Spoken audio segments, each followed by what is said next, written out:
Hi, I'm Eric Meeks, and today on In-Store Designer, we're going to meet with Kat Waller of LANDON Furniture. Now, Kat has been a natural her whole life. She combines color, texture, and material to breathe life into her custom pieces.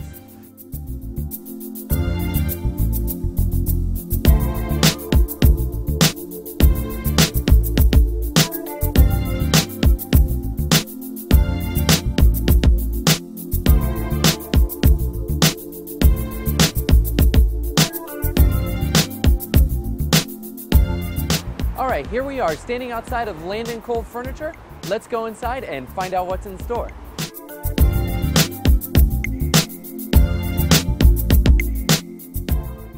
Kat Waller, thanks so much for being here on In-Store Designer. Hello, how are you? I notice a lot of modern furniture, people think of sort of stark and cold, but I don't get that sense at all when I walk in this store. We add the color because it adds life. You want to add like stark and simple is fine, but accessorize, bring it color. I see the little things that to me it comes really easy. All I do is I look for the little details and what you're not noticing. It's a lot of communication. Yeah, I've never used that term before, but that's exactly what it is. It's like literally that chair is somehow communicating with that couch. And if they're not talking, they're not hanging out. They're not hanging out. No. They need to go get some psychological therapy or something. Exactly. You need a therapist, a psychological designer. I mean, that's almost what you are. You're like the design therapist. Yeah. You know? I did go to school for psychology, but that probably has a lot to do with why I think it's important for people's furniture to be accommodating to their lifestyle. Right. So from this sort of psychological background, you know how to incorporate lifestyle into the piece. Exactly. And also the way that the room feels is important, like with the colors and the accessories. I mean, like a living room, do you want it to be like this dreary den that you walk into and you're going to fall asleep in, or do you want it to have some life to it? And that's where the colors play a part, because colors play a huge part in the psychology of how a room feels. So, a lot of people think that this sleek, cool, like black and white looks really great, but it might not be doing anything for them psychologically. Exactly. So there you want to throw in some oranges. I mean, orange promotes happiness, the color orange, and the color pink actually promotes calmness. Oh, really? Because I usually get nervous around pinks. I see pink things. A pastel pink, not too bright and vibrant. Right, not the 80s pink.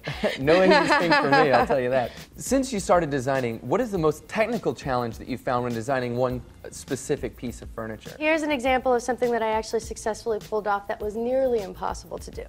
This guy had a 300-pound book.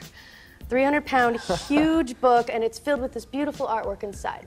Right. He wanted it to go in this space, didn't want it to be any wider than 12 inches, but he wanted the book to be able to stand on an easel so the pages didn't curve down. I made a little model and kept playing around with it and figuring it out, and I pulled it off.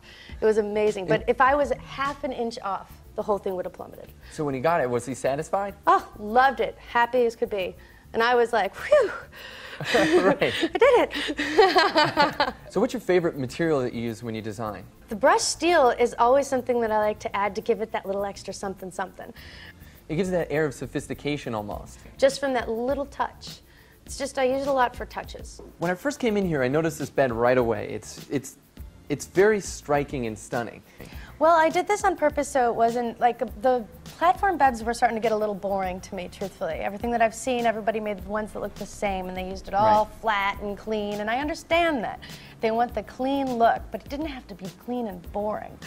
So I used an ebony Macassar wood, and I just did it so it would I ran the grain so it would waterfall down all the way to the floor. Right, yeah, I noticed that. So the grain comes down, but instead of changing directions here, the lines come all the way down, even on the ends of the piece. This is one of my more masculine pieces. I went in a male direction with this, the brushed steel and the oak espresso.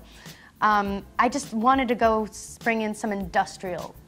Yeah, it has that industrial feel, but not so much that you can't get away with it.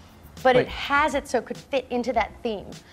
So I've noticed that you also can take a piece like this, very industrial, but you can change it by putting these accessories on it that sort of lighten that industrial look of it. That would be the color to add a little life, because if none of this were on it, it would be kind of a sterile. It'd be very sterile. Right, so we want to avoid that in our spaces by putting the color into it through our accessories. Absolutely. But this is one of those pieces that you almost can't go wrong with. You can't go wrong with it. It's beautiful. And you know what? It's great because it's got the smaller arms, and with, you know, especially in Los Angeles, you know, apartments, people, you know, condos, apartments, they're smaller. It's not like, you know, in the Midwest, or there's huge houses. So the smaller arms provide you more seating space. You're maximizing your real estate, in a sense. You're maximizing your real estate, exactly.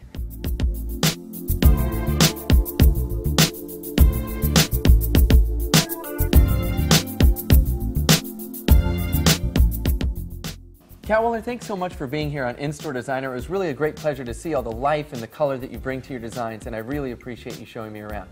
Thank you so much for coming. It was a pleasure. So I think I really learned something today. Kat shows how the small details can have the biggest impact. What is your furniture communicating?